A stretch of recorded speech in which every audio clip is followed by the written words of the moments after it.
আইন তৈরি করবার অধিকার কোন মানুষকে প্রদান করে, আল্লাহর বিরুদ্ধে আইন তৈরি করবার অধিকার যারা মনে করে মানুষের আছে, তারা সেই সকল মানুষগুলোকে আল্লাহর প্রতিদ্বন্দ্বী সাব্যস্ত করবে। যারা আল্লাহর আইনের বিরুদ্ধে আইন করে তারা হয়ে গেল তাগুত, তারা আল্লাহর প্রতিদ্বন্দ্বী। তাদের আইনকে যারা বিশ্বাস করে, তাদের আইনকে যারা মানে, তাদেরকে বলা হবে মুশরিক। আমরা আল্লাহর আইনের বিরুদ্ধে কেউ আইন করতে পারে এটা বিশ্বাসও করি না। আল্লাহর আইনের বিরুদ্ধে যারা আইন করে আমরা তাদের আইনও মানি না। যেরকম আমরা আল্লাহ ছাড়া অন্য কারো ইবাদত করি না, অন্য কারো ইবাদত করা হোক এটাকেও আমরা বিশ্বাস করি না। এই জন্য আমরা ঈমানদার। কথা বোঝা গেল? কাজেই তাগুত জিনিসটা খুব ভয়ঙ্কর। দেখেন, দুর্গা এটা মরা জাতা, দুর্গা হলো মরা তাগুত। কালী মরা না জাতা, এটাও মরা তাগুত।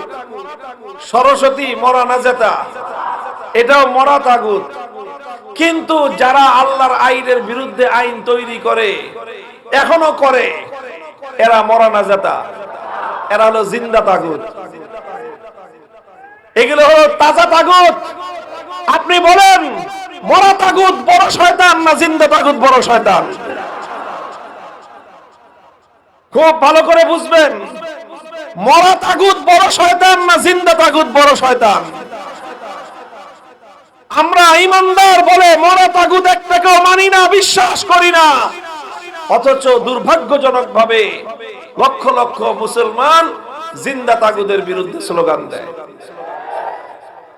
বলেন এই দুঃখ কোথায় রাখবো আমরা? বলেন এই দুঃখ আপনি কোথায় রাখবেন?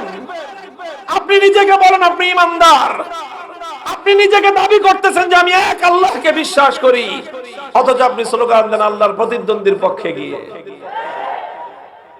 তাহলে আপনি দুর্গার দরবারে গেলেন না কেন? যে দুর্গা তাগুত, দুর্গা আল্লাহর প্রতিদ্বন্দ্বী।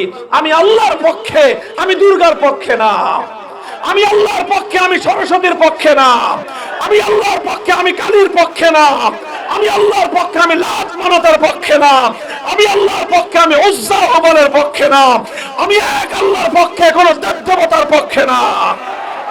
হে দুনিয়ার ঈমানদার, যারা এক আল্লাহর পক্ষে ইবাদতের ক্ষেত্রে কোন দেব দেবতার ইবাদতকে তোমরা যারা বিশ্বাস করো না, যদি ঈমানদার থাকতে চাও, ইবাদতের মধ্যে যেমন এক আল্লাহর পক্ষ নিয়েছো, আইন তৈরি করবার ক্ষেত্রেও যদি ঈমানদার থাকতে চাও, এক আল্লাহর আইনের পক্ষেই থাকতে হবে। মুহতারাম হাজিরিন, এটা বড় জটিল এক কথা, বড় কঠিন কথা। এই কথা সমাজে আমরা আলোচনা করি না। কেন করি না জানেন? এই আলোচনা করতে গেলে সমাজে যারা তাগুত আছে, যেগুলিতে তাগুত আছে, আল্লাহর আইনের বিরুদ্ধে যারা আইন তৈরি করতে চায়, ওরা এসে আমাদের কণ্ঠ চেপে ধরে, ওরা এসে আমাদেরকে হত্যা করতে চায়, ওরা আমাদেরকে নির্মূল করতে চায়, ওরা আমাদের কণ্ঠ স্তব্ধ করে দিতে চায়, ওরা আল্লাহর জমিন থেকে আল্লাহর কোরআনের আইনকে নির্মূল করতে চায়, ওরা আল্লাহর জমিন থেকে আমার আল্লাহর একত্ববাদকে নির্মূল করতে চায়।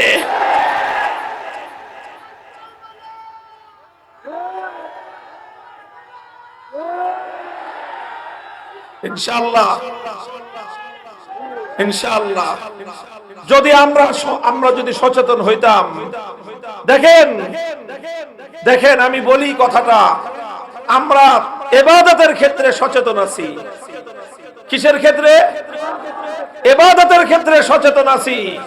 বলেন কোন ঈমানদার তার ঘরে কোনদিন কোন ঈমানদার দুর্গাকে সিজদা করবে?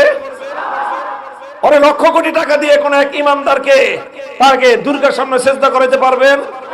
কারণ ঈমানদার জানে এই ঈমানদারের মাথা নত হবে একমাত্র কার কাছে? এই জন্য সে দুর্গাকে পূজা করবে না, সে কালীকে পূজা করবে না, সরস্বতীকে পূজা করবে না, লাত মানাত উজ্জা হুবলকে সে কোনোদিন পূজা করবে না, কারণ সে জানে ইবাদত একমাত্র কার। কিন্তু দুর্ভাগ্য হলো যেই লোকটা ইবাদতের ক্ষেত্রে মেরে ফেললেও দুর্গার পূজা করতে রাজি না। আইন তৈরি করবার ক্ষেত্রে সেই লোকটাই আল্লাহর আইনের বিরুদ্ধে গিয়ে তাগুতের আইনের পক্ষে যুদ্ধ করতেছে। আরে গাধাজানি কোথাকার, তুই মরা তাগুতের পক্ষ নিলি না, জিন্দা তাগুতের পক্ষ নিলি, তুই কত বড় বেঈমান হলি। আল্লাহ আমাদেরকে বুঝবার তৌফিক দান করেন।